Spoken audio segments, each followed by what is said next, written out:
এই হচ্ছে AGT live 24/7। ये है AGT live 24/7। This is AGT live 24/7। दलित, आदिवासी, गरीबों, पिछड़ों की आवाज उठाएगा, उस पर बीजेपी हमला करेगी। और आज की जो त्रिपुरा में घटना हुई है, ये उसका सबसे जीता जागता उदाहरण है।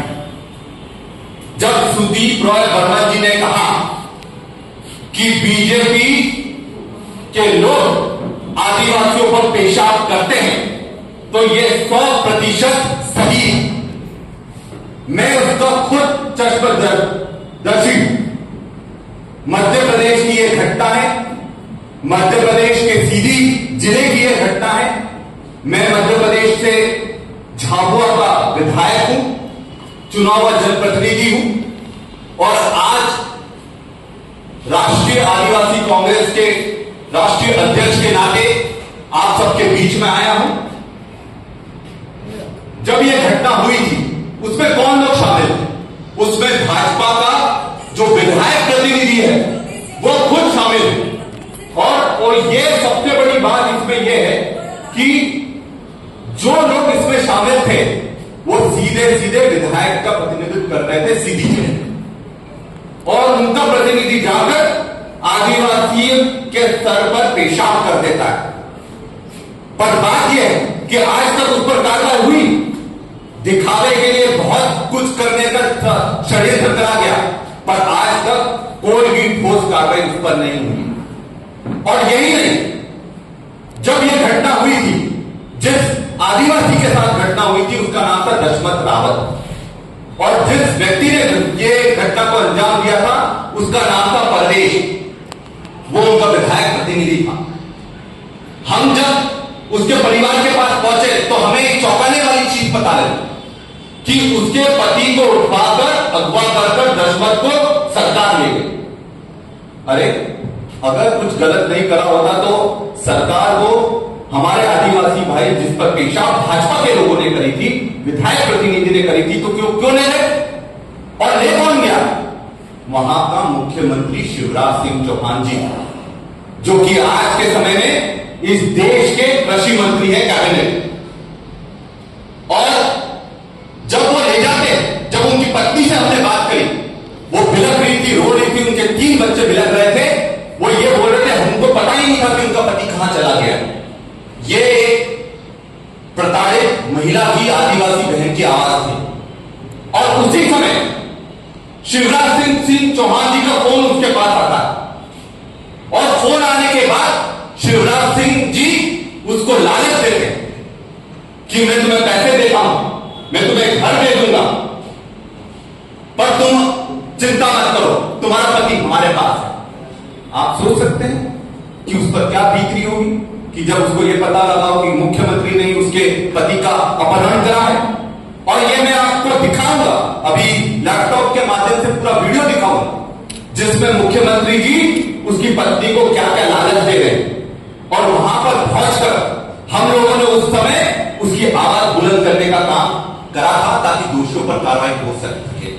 मैं आपके सामने वो वीडियो चलाता हूं, आप सब लोग देखिए। ये वीडियो नहीं है, और उस समय से हम लड़ाई लड़ रहे हैं। और अगर आज उस मुद्दे को उठाने वाला भी नहीं था और आज वहां बैठा भी नहीं, तो ये आप समझ सकते हैं कि भगवान उनके साथ नहीं है। उनके उल्टे दिन शुरू हो गए हैं, और उनकी उल्टी गिनती भी शुरू हो गई है, और जितने इनके सांसद हैं वो भी हारेंगे, और जो उनकी सरकार का साथ दे रहा है वो लोग भी हारेंगे। और सुदीप रॉय बर्मन जी ने 100% सही बात बोली है कि इन्हीं के लोगों ने आदिवासियों पर पेशाब करने का काम करते हैं, उनकी जमीन छीनने का काम करते हैं, उनकी बहन बेटियों को प्रताड़ित करने का काम करते हैं। ये इन्हीं के लोग रहते हैं, और बीजेपी उनके लोगों को बचाने का काम करती है, और जो सच्चाई की आवाज बुलंद करता है उसको डराने की कोशिश करती है। पर बीजेपी ये भूल जाती है कि हम लोग राहुल गांधी की सेना है, हम लोग सावरकर नहीं है कि जो काम करने के बाद उनसे माफी मांगेंगे। जो कहीं ना कहीं यहां पहुंचना ये भगवान ने ही भेजा है कि इन लोगों को सबक सिखाओ और इनके जो झूठ है उसका पर्दाफाश करो। तो आपने देखा किस तरह से उनके लोगों ने, उनके विधायक प्रतिनिधियों ने पहले आदिवासी पर पेशाब करी, उसके बाद उनके मुख्यमंत्री ने उस समय के जिनका नाम शिवराज सिंह चौहान जी, जो वर्तमान में देश के कृषि मंत्री है, उन्होंने उनकी पत्नी को खरीदने की कोशिश करी कि वो चुप रहे, मैं तुम्हारे लिए घर की व्यवस्था करवा रहा हूं, तुम्हारे लिए पैसे की व्यवस्था करवा रहा हूं। पर हमारी आदिवासी बहन का क्या जवाब आया? उसका जवाब आया, मुझे पैसा नहीं चाहिए, मुझे घर नहीं चाहिए, आप तो मेरे पति को वापस भिजवा दो। तो वापस किसको भिजवाते? कोई उठाकर ले गया होगा तभी भिजवाते। तो ये पूरी पार्टी गुंडों की पार्टी, और इस तरह से ये आदिवासियों को शोषित करते हैं, डराते हैं, धमकाते हैं, उन पर पेशाब करते हैं, उन पर अत्याचार करते हैं, और उनको यह बताया जाता है कि आप कुछ बोलो मत, पैसे से, पुलिस प्रशासन की पूरी ताकत से।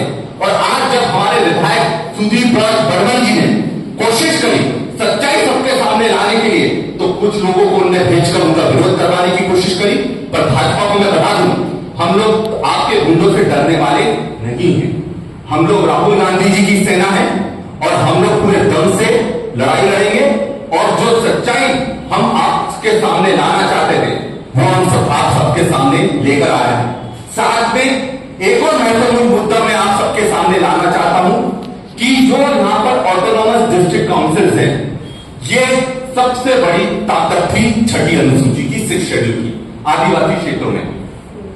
और इसमें जो 125th अमेंडमेंट था, ये अमेंडमेंट ये था कि जो पंचायत राज की व्यवस्था होती है 5वीं अनुसूची क्षेत्रों में, उसमें 3 स्तरीय व्यवस्था होती है। वो 3 स्तरीय व्यवस्था ना होकर इसमें से विलेज काउंसिल 1 स्तरीय व्यवस्था है, जिसके कारण जो पैसा एडीसी काउंसिल्स के माध्यम से विलेज काउंसिल्स को जाना चाहिए, वो आज तक नहीं पहुंच पाया। और इसमें सबकी नहीं भगत है।